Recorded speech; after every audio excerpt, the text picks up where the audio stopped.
এবং বাংলাদেশে তো অনেক কিছু এখন তথ্য আমরা পাইতেছি যে আসলে ফিফা কি করতেছে, ইনফান্টিনো কার কাছে টাকা হচ্ছে। তো যেহেতু বাংলাদেশের লোক অনেক তথ্য পাচ্ছে, আমি কয়েকজনের কাছ থেকে খবর পেলাম যে ব্রাজিলের ম্যাক্সিমাম সাপোর্টার ব্রাজিলের ওই ম্যাচটা দেখে নাই, ভোরবেলা খেলা ছিল এবং তারা বুঝতে পারতেছিল যে তারা হাইরা যেতে পারে, এই কারণে তারা ওই খেলাটা দেখে নাই। এবং ওই খেলা যেহেতু তারা হাইরা গেছে, তাদের তো তর্ক করারও কিছু নেই, তো খেলা দেখলে কি আর না দেখলে কি, তারা সবাই এনার্জিটা রেখে দিছিল আর্জেন্টিনা ম্যাচ দেখার জন্য। উজবেকিস্তানের সাথে পর্তুগাল খেলেছিল মনে আছে, এবং উজবেকিস্তান এবারের বিশ্বকাপে নবাগত দল, সেই দলের বিপক্ষে পর্তুগালের ওই ম্যাচটা অনেক বেশি স্মরণীয়, অনেক বেশি আমার কাছে মনে হয় যে সেলিব্রেট করার জন্য উপলক্ষ ক্রিয়েট করেছিল রোনালদো ফ্যানদের, পর্তুগাল ফ্যানদের, অনেক ক্ষেত্রে ব্রাজিল ফ্যানদের। কারণ হচ্ছে রোনালদো সেখানটায় 2 গোল পেয়েছিল।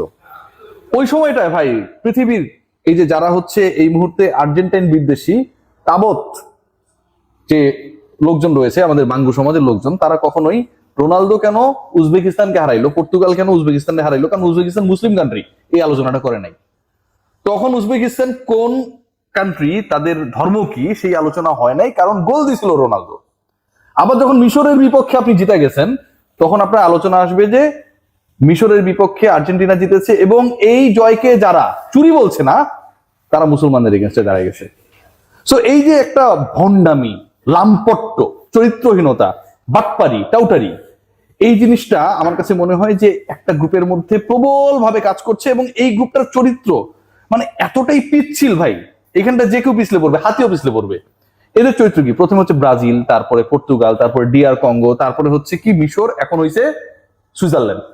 সুইজারল্যান্ডের বিপক্ষে যখন আবার খেলবে, সুইজারল্যান্ড কিন্তু কোনো মুসলিম কান্ট্রি না, কিন্তু সুইজারল্যান্ডে তারা হচ্ছে আবার সাপোর্ট করবে। এই যে জাতিসংঘ কোনো সমাধান করতে পারে না ফিলিস্তিন ইস্যু, জাতিসংঘের সদর দপ্তর কই, নিউ ইয়র্কে। জাতিসংঘের অধিকাংশ সংস্থার সদর দপ্তর কই, সুইজারল্যান্ডে, জেনেভায়।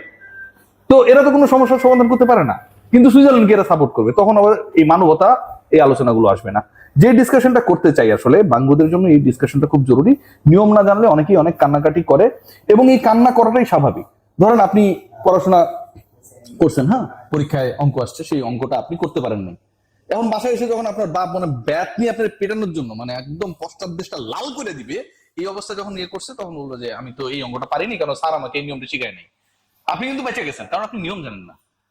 সো যারা আসলে এরকম ভ্রাম্যমান সাপোর্টার, আমি বলেছিলাম যে এটা আসলে বঙ্গবাজারের অস্থায়ী মার্কেটের মতো, যে যখন একটু ফাঁকা হয় তখন ওইখানে গিয়ে দোকান দিয়ে বসে পড়ে, বুঝছেন, আবার যখন মাইর খায় তখন ওখানে চলে যায়। তো এই লোকগুলোর অবস্থা আপনি দেখেন যে এরা যেসব কথাবার্তা বলে, এই কথাবার্তাগুলো কেমন লাগে। একজন বললো যে বাংলাদেশ থেকে নাকি কয়েক লক্ষ কোটি টাকা ট্রান্সফার করা হয়েছে ফিফার কাছে আপনাদের 70 মিনিটস, এবং ওই কয়েক লক্ষ কোটি টাকা পাবার পরে জিয়ান্নি ইনফান্তিনো যখন দেখছে সুইফট অ্যাকাউন্টে টাকা পয়সা ঢুকছে, তখন হচ্ছে এনশিওর করছে যে কোনোভাবেই যেন এই ম্যাচটা আর্জেন্টিনার বাইরে না যায়। বাংলাদেশ ফুটবল ফেডারেশন ভাই নিজেরা ফিফার অনুদানে চলে, এবং কয়দিন পর এই টাকা চুরি বাটপারি করার জন্য সালাউদ্দিনের বিরুদ্ধে ফিফা নোটিশ জারি করে। সেই বাংলাদেশ থেকে নাকি কয়েক লক্ষ কোটি টাকা ফিফাকে পাঠাইছে, যারা নিজেদের ফুটবলে উন্নতি করতে পারে না। চিন্তা করতে পারেন, এই যে কথাবার্তাগুলো বলে মাননীয় প্রধানমন্ত্রী তারেক রহমান, এই লোকটার একটু প্লিজ জিজ্ঞাসাবাদ করেন, কারণ ওনার কাছে তো এক্সক্লুসিভ কোনো ইনফরমেশন থাকতেও পারে যেটা আমরা জানি না। তো এই কয়েক লক্ষ কোটি টাকা যদি সত্যি সত্যি ট্রান্সফার হয়, এটা তো দেশের জন্য আমার কাছে মনে হয় একটা বিশাল লস হয়ে যাবে। গতকালকে ম্যাচটা যদি আপনি খেয়াল করেন, যে এই মুহূর্তে এবারের বিশ্বকাপের সবচেয়ে ইম্পর্টেন্ট টিম বা ব্যালেন্স টিম মোর দেন আর্জেন্টিনা, এটা আপনি বলতেই হবে, সেটা হচ্ছে ফ্রান্স, রাইট? এখন এই ফ্রান্সকে যদি ঠেকাইতে হয়, মানে আর্জেন্টিনাকে চ্যাম্পিয়ন করতে গেলে তো আসলে এই মানে অন্য দলগুলো আসলে ইম্পর্টেন্ট না, আপনি কি করতে হবে, আপনি কি ফ্রান্সকে ঠেকাতে হবে। ফ্রান্সকে ঠেকাতে পারলে your championship is ensure. So ফ্রান্সকে যদি ঠেকাইতে হয় এবং আর্জেন্টিনাকে যদি জিতাইতে হয়, আর্জেন্টিনাকে যেই ম্যাচটাই জিতাইতে হবে, হারে গেলে কিন্তু আর্জেন্টিনা বাদ, সেখানটায় কি আপনি ফ্রান্সের একটা রেফারি দিবেন? মানে এই ফ্রান্সের রেফারির কাছেও কি আসলে, আমি তো জানি না যে তার কাছে মোবাইল ছিল কিনা, যে বাংলাদেশ থেকে কয়েক লক্ষ কোটি টাকা পাঠাবো, সেই টাকাটা আবার সে মোবাইলে দেখলো, দেখে টিকা হচ্ছে বললো যে ঠিক আছে ভাই, এখন থেকে ডিসিশন গুলো সব আর্জেন্টিনা ফেভারে যাবে। এটা সম্ভব? মানে আমি যাকে থ্রেট মনে করতেছি তার একজন প্রতিনিধি আমি আমার গুরুত্বপূর্ণ ম্যাচে, যে ম্যাচে আমি 2 নম্বরই করবো, সেখানটা রেখে দিতেছি। কলম্বিয়ার সাথে যে ম্যাচটা হয়েছিল গতকাল সুইজারল্যান্ডের, আর্জেন্টিনা ম্যাচের পরে trust me or not, Giani Infantino ওই ম্যাচের রেফারিকে ফোন করছে। সত্যি কথা, বাঙ্গুরা এটা নিয়ে হাসাহাসি করেন না, কারণ আপনারা তো এটাই বলতে চাচ্ছেন, আমি আপনাদের পক্ষে চলে গেলাম জান। এবং ফোন করে বলছে যে কোনোভাবেই কলম্বিয়া যেহেতু কোপা আমেরিকায় মানে আর্জেন্টিনারে কষ্ট মষ্ট দিছিল, কোনোভাবেই যেন আসলে সুইজারল্যান্ড না হারে, এই ম্যাচে সুইজারল্যান্ডকে জিততে হবে। সুইজারল্যান্ডকে জেতার পর সুইজারল্যান্ড আর্জেন্টিনা মুখোমুখি হবে, আর্জেন্টিনা তাহলে সেমিফাইনালে চলে যাবে। খেয়াল করে দেখুন যে টাকা পয়সার হিসাবটা আসছে, লিওনেল মেসি টাকা দিয়ে কিনে নিছে, লিওনেল মেসি অনেক টাকা রয়েছে, হিজ মাফিয়া, এটা সেটা। আচ্ছা, ক্রিস্টিয়ানো রোনালদো, মানে আপনি যদি ওয়ার্ল্ডের যদি একটা ট্যালি করেন যে সবচেয়ে বেশি টাকা পয়সা ওয়ালা অ্যাথলেটকে, লিওনেল মেসির উপরে বা পৃথিবীর যে কোনো অ্যাথলেটের উপরে যে মানুষটাকে আপনি সবসময় পাবেন, সেটা হচ্ছে ক্রিস্টিয়ানো রোনালদো। এখন যেই রোনালদো টানা 6টা বিশ্বকাপে গেল এবং গিয়ে হচ্ছে জাস্ট ঘোড়ার ডিম পারফরমেন্স করলো, এবার এসে নকআউটে প্রথম গোলটা করছে, সেটাও পেনাল্টি থেকে, যে পেনাল্টি নিয়ে এত আলোচনা হয়। সেই ক্রিস্টিয়ানো রোনালদো কিছু টাকা পয়সা, যার টাকা লিওনেল মেসির থেকেও বেশি, দিয়ে পর্তুগালকে ওয়ার্ল্ড কাপটা জিতে দিতে পারলো না। ইউরোপের যে এত এত দলগুলো তারা হচ্ছে ফাইট করতেছে, সেই 66-র পরে ইংল্যান্ড ওয়ার্ল্ড কাপ জিততে পারে নাই। চিন্তা করা যায়, সুইজারল্যান্ডের এত প্রভাব, মানে আর্জেন্টিনার সাথে তারা খেলবে, তার আগ পর্যন্ত তারা এই ম্যাচে মুখোমুখি হওয়ার পরে কি হবে আমরা জানি না, আগ পর্যন্ত জীবনে ওয়ার্ল্ড কাপ জিততে পারে নাই। এই যে নরওয়ে বলেন, তারপরে হচ্ছে জার্মানি বলেন, প্রত্যেকটা দেশ তো অনেক বেশি স্টাবলিশ না, আমরা তো লন্ডন নিয়ে এগোর কাছ থেকে। তো এদের টাকা পয়সা লিওনেল মেসি থেকে কমে গেছে, যে কারণে এরা হচ্ছে ফিফারে কিনতে পারে না। আবার ফিফার যেই লোকটা হচ্ছে বিভিন্ন জায়গায় বিক্রি হয়, জিয়ানি ইনফান্তিনো, তিনি আবার সুইডেনের নাগরিক, ও আবার ইউরোপিয়ান, কিন্তু সে হচ্ছে টাকা খায় হচ্ছে ল্যাটিনের কাছ থেকে, ইউরোপ থেকে টাকা নেয় না। এই যে ব্যাপারগুলো ঘটতেছে এবং এত দারুণ করে ঘটতেছে, যেই ব্যাপারগুলো বাংলাদেশের যারা ফুটবল ক্রিটিক, যারা হচ্ছে ওই যে ভ্রাম্যমান হচ্ছে অস্থায়ী দোকান বঙ্গবাজারের, এরা যেভাবে এই ব্যাপারগুলোকে নেইল করছে, বের করে আনছে, ইনভেস্টিগেট করছে, আমার কাছে মনে হয় যে এটা জুড়ে মেলা না। মানে এরকম ভাবে কেউ এত সুন্দরভাবে এই ঘটনাগুলো কিভাবে বের করতে পারে, এটা কি সম্ভব?